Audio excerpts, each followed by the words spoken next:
Notre pays et la Société financière internationale SFI du groupe de la Banque mondiale signent un accord pour la mise en œuvre des réformes du climat des affaires.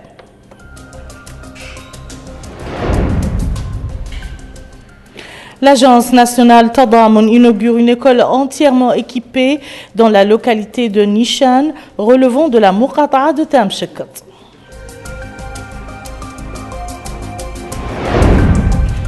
Les populations du Triangle de l'Espoir expriment leur soutien à la marche de sensibilisation contre les discours haineux.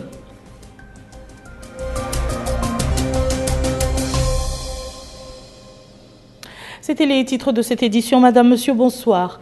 Vous le savez sans doute, la scène politique nationale a été dernièrement marquée par une forte dynamique visant à propulser le président de la République à briguer un troisième mandat. Malgré la forte mobilisation et les multiples initiatives, le président de la République a encore une fois réaffirmé sa constante à respecter scrupuleusement les articles 26, 28 et 99 de la Constitution. Aminata Khan. Le compte à rebours a déjà commencé, plus que quelques mois avant la fin du second mandat du président de la République, Mohamed Ould Abdelaziz. Et c'est dans cette perspective que la scène politique nationale a connu une forte dynamique visant à réaffirmer l'attachement qu'il porte au chef de l'État. En effet, un certain nombre de cadres, d'élus, de personnalités de référence et de personnalités politiques issues des différentes régions du pays ont lancé plusieurs initiatives exprimant leur souci de préserver les acquis et l'attachement qu'ils portent au président de la République. Un large groupe de parlementaires avait également lancé une coordination pour collecter des signatures de leurs collègues députés dans le but de modifier les articles de la Constitution relatifs au mandat de manière à ouvrir devant le président la possibilité de présenter sa candidature aux prochaines échéances électorales. Le président de la République, Mohamed Ould Abdelaziz, rappelle encore une fois sa position constante qu'il avait déclinée dans de nombreuses occasions, en l'occurrence sa détermination à respecter la Constitution du pays et son rejet de tout amendement constitutionnel portant atteinte aux articles 26, 28 et 99.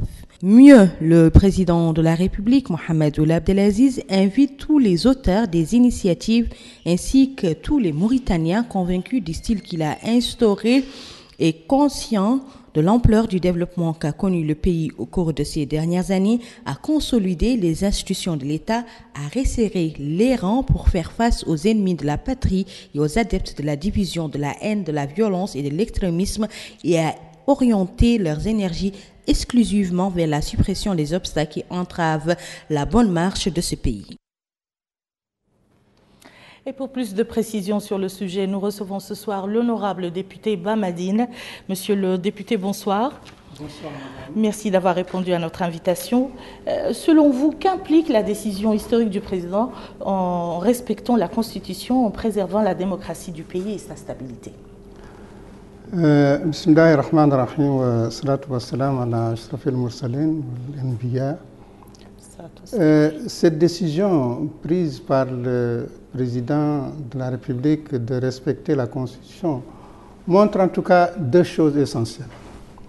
C'est que le président est un homme politique avisé parce que dans ce communiqué, il appelle au rassemblement des Mauritaniens autour de l'essentiel, c'est-à-dire de préserver les acquis en luttant contre tous les extrémismes, tous les abus, en luttant contre la haine, en luttant contre tous ceux qui, par leurs paroles, par leurs propos et par leurs actes, veulent menacer l'unité nationale. Le second aspect, c'est qu'il fait preuve de qualité d'homme d'État exceptionnel. D'homme d'État parce que il n'est soucieux que de la stabilité, de l'unité et de la sécurité du pays. Il n'est soucieux que de cela parce que s'il était soucieux, parce que l'homme d'État, c'est celui qui n'est soucieux que des intérêts du pays. Et il a fait preuve vraiment de qualité exceptionnelle d'homme d'État, parce qu'il était face à une situation où il y avait ses intérêts personnels, parce que s'il n'était soucieux que de ses intérêts personnels, c'est très aisé de suivre une dynamique nationale aussi importante, une dynamique populaire aussi incitative. Si on est soucieux que de ses intérêts personnels, on suivrait cette dynamique populaire. Bon nombre d'observateurs pensent que cette sage décision du président de la République créera un nouveau type d'homme politique dans le pays. Quelle lecture en faites-vous? C'est ce que je venais de dire tout à l'heure, parce que en se trouvant en face d'une situation politiquement exploitable, dans un sens qui lui serait favorable, qui serait favorable à ses partisans, il a fait le choix du respect de la Constitution. En le faisant, il pose un acte fondateur qui montre aux Mauritaniens qu'il y a des choses possibles si on s'engage dans le respect à la fois des textes, du pays, de ses intérêts. Et je pense que c'est la meilleure lecture que l'on peut faire de cet axe présidentiel, c'est qu'il engage les Mauritaniens à non seulement respecter leurs engagements, parce que c'est une leçon de respect d'engagement, de respect de serment. Et en le faisant, je pense que c'est des actes historiques qu'il pose et qui vont durablement influencer le devenir politique de la Mauritanie. Avez-vous un dernier mot à rajouter? Le dernier mot à ajouter sur ce sujet en particulier, c'est que quand on aime quelqu'un, quand on veut soutenir quelqu'un et qu'il s'est engagé dans une voie, le meilleur soutien que l'on peut lui apporter, c'est d'aller avec lui dans cette voie qu'il a choisie. Et cette voie, c'est dans l'intérêt des Mauritaniens et non dans des intérêts partisans. Merci beaucoup. Merci, monsieur le député, d'avoir répondu à notre invitation. Monsieur Bamedi, merci beaucoup. C'est moi qui vous remercie.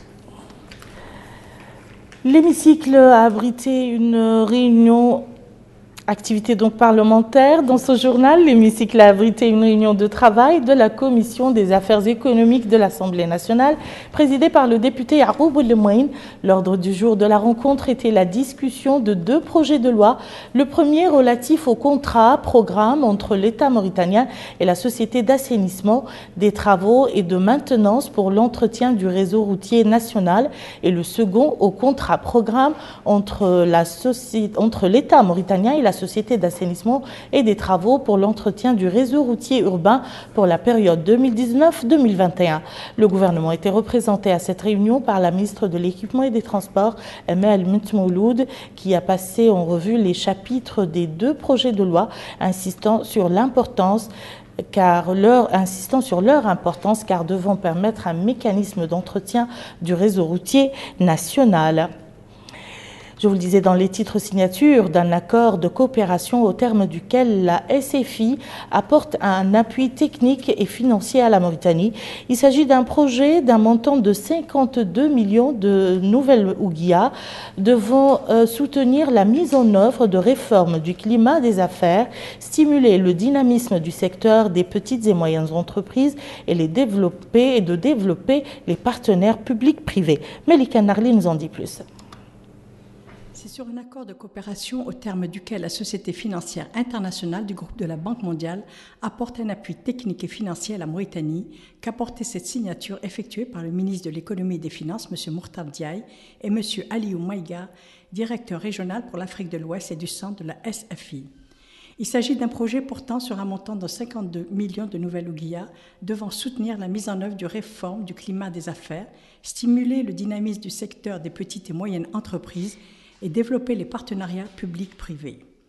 Le ministre de l'Économie et des Finances a indiqué que cet appui va contribuer à jeter les bases de réformes majeures dont l'objectif est l'amélioration de la justice commerciale et du droit de propriété et la modernisation du registre du commerce.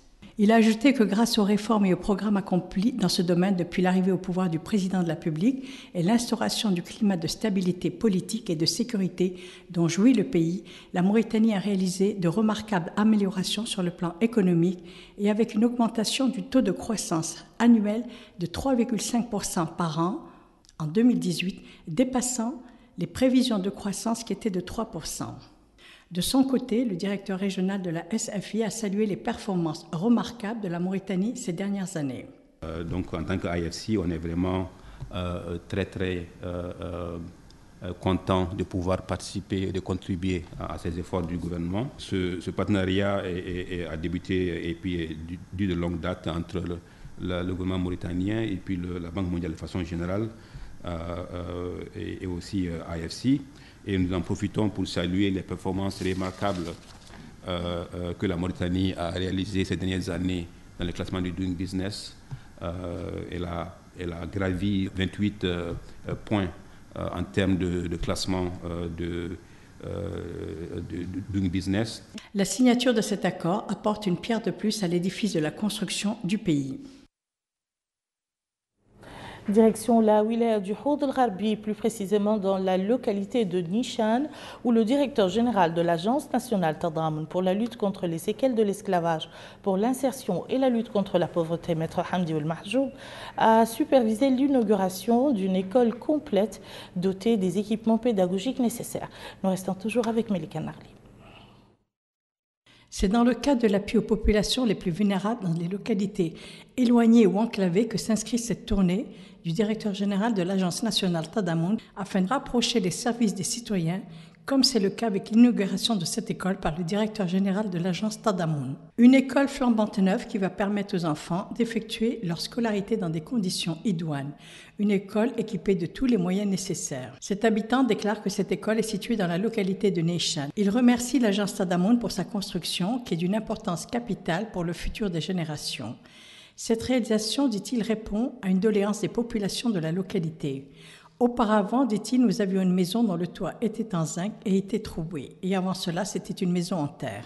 Nous revenons de loin, dit-il. Cette mère exprime sa satisfaction quant à cette nouvelle école. Les écoliers de la localité de Nishan, qui relève de la commune de Radi, sont plus d'une centaine, en plus des enfants des localités avoisinantes. Ils disposent aujourd'hui d'une école complètement équipée, à l'image de celle que l'on voit sur l'ensemble du territoire national. Maître Hamdi El-Mahjoub, directeur général de l'Agence Tadamun, souligne que le but de cette école est de disponibiliser les conditions nécessaires à nos enfants et aux générations montantes afin de suivre un enseignement de qualité dans des conditions optimum. Vous savez, dit-il, sans nul doute que l'éducation est la base de tout développement périn et durable. Des pays n'ayant aucune matière première sont aujourd'hui au devant de l'économie internationale grâce à l'éducation suivie par leurs enfants. Sans éducation, il ne peut y avoir de développement, rappelle-t-il. D'où l'importance et le rôle des parents afin de sensibiliser les enfants à l'intérêt à suivre l'enseignement prodigué et pour cela, les parents qui empêchent leurs enfants d'aller à l'école commettent un acte grave comparable à un crime. À cette réunion présidée par le directeur général de Tadamun ont assisté notamment le Wali Moussahed du Houd el-Gharbi. Ils ont écouté les doléances des populations quant aux problèmes qu'ils vivent, les assurant de transmettre ces problèmes aux autorités compétentes. Les locaux du Conseil régional de Nouakchott ont abrité ce matin une conférence sur la décentralisation et le développement local et régional. Cette rencontre, organisée par le Conseil régional en coopération avec l'ONG mauritanienne AFAR, vise à édifier les participants sur l'importance de la décentralisation. Deux thématiques sont au centre de cette conférence, la décentralisation et le développement local et régional. Une conférence qui vient à point nommé. La Mauritanie est engagée dans un processus de décentralisation matérialisé par la création de conseils régionaux. Justement, la présidente du conseil régional de Nouakchott, Mme Vatimetou Mint Abdelmalik, a mis en exergue l'importance de la décentralisation en tant que levier du développement social et économique de tout pays. Elle a ajouté qu'au cours de ces dernières années, la gouvernance locale a été déterminante pour la gestion des affaires locales, dont l'objectif est de créer un cadre de vie décent. Les nouvelles régions ont pour mission de promouvoir le développement économique, social, culturel et scientifique dans le ressort territorial. Elles sont administrées par un conseil régional. Deux grands axes importants pour notre réforme régionalisation, qui en réalité est une réforme qui dépasse le seul aspect d'être un nouveau palier territorial. C'est beaucoup plus que ça parce qu'elle impacte à la fois tout le processus de décentralisation et de démocratisation du pays. Donc c'est une nouvelle perspective de renforcement et de consolidation de tout le parcours de démocratisation, de modernisation politique, sociale et administrative. Parce que quand on crée un échelon territorial au niveau de la région, ça a un impact important sur pas mal de choses. Ça modernise l'organisation du pays, mais ça crée de nouveaux rapports entre l'État et les territoires. L'État, nous sommes un État unitaire,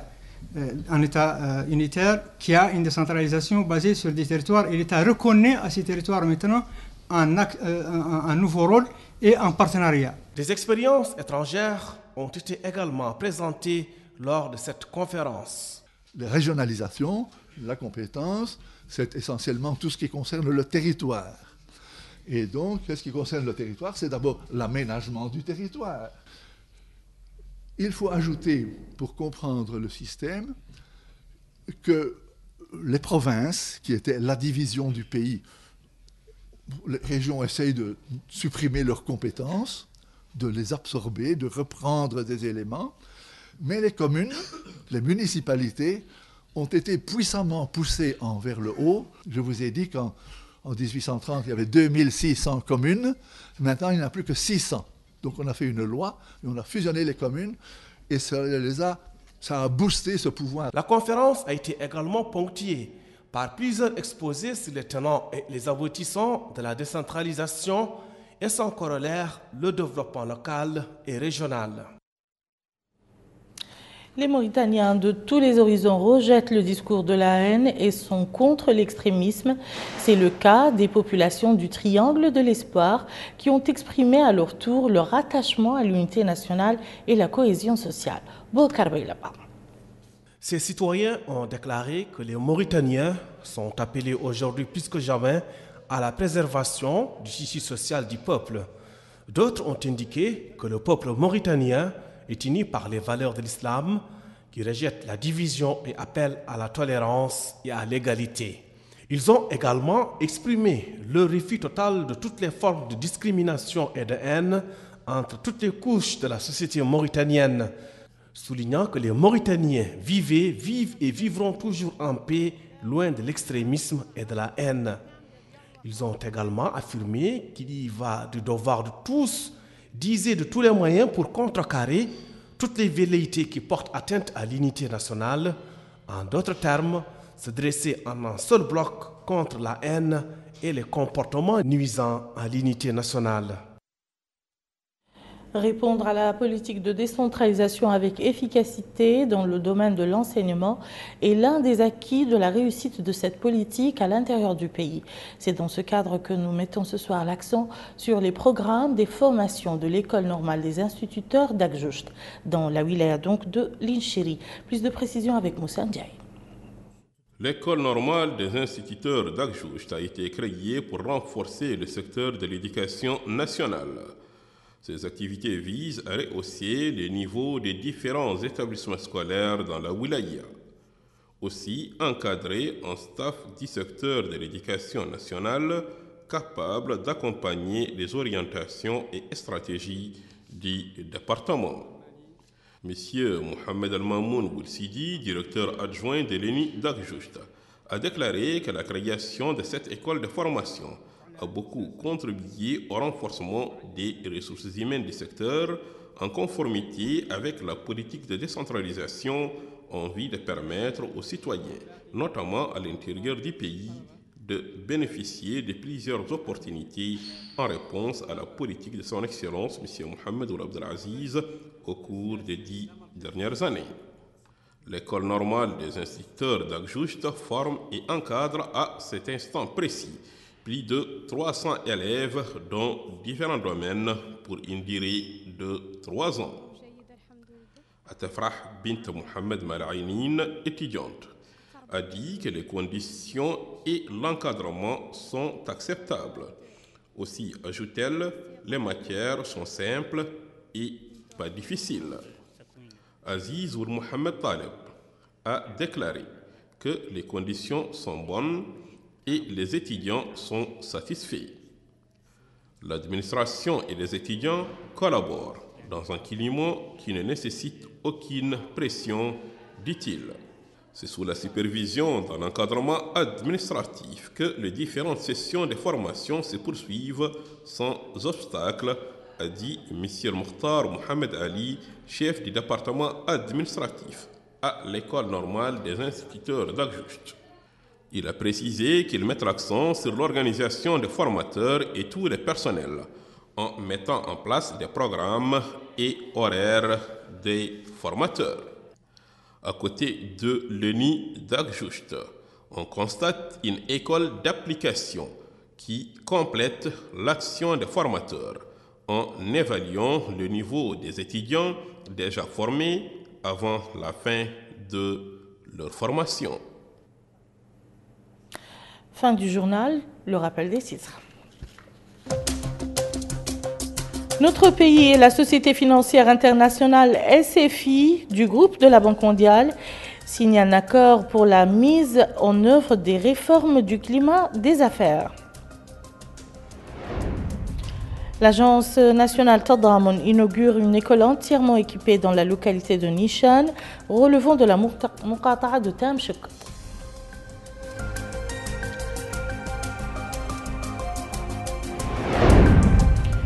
Les populations du Triangle de l'Espoir expriment leur soutien à la marche de sensibilisation contre les discours haineux.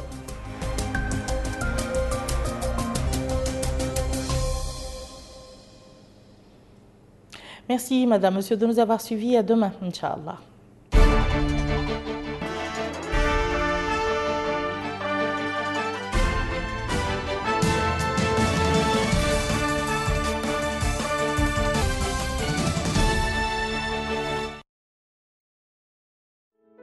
أهلا بكم في ضيافة